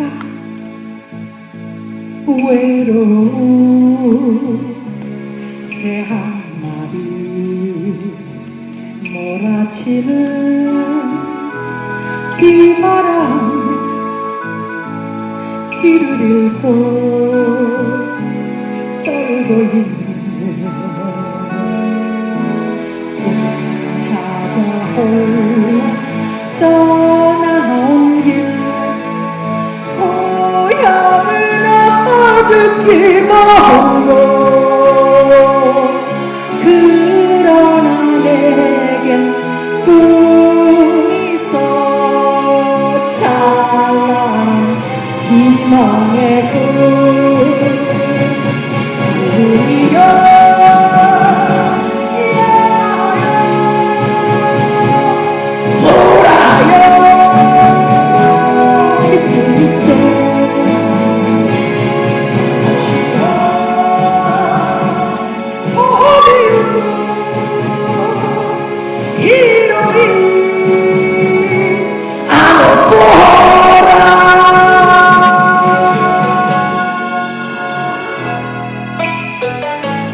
진정으로 살고자 하는 우주를 비상한 당신의 꿈에 생명을 주십시오. 그러면 당신은 멋진 삶을 얻을 것입니다. 꿈 찾아올 떠나온 길 고향을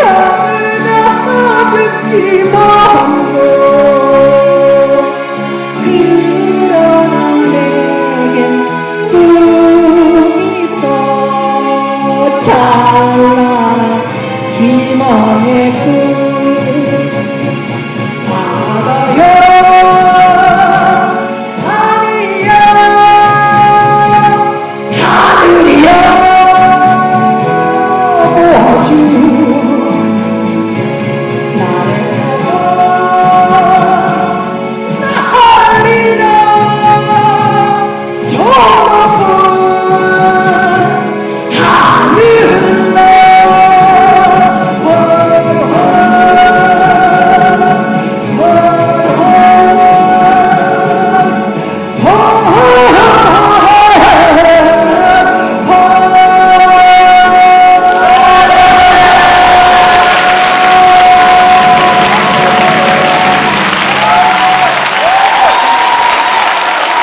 어떻게 가실 건지 다 안 일어나십니까? 감사합니다. 반갑습니다.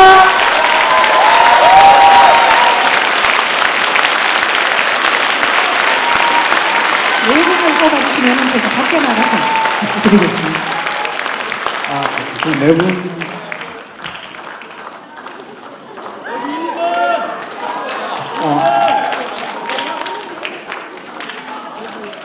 아니면, 나가주세요.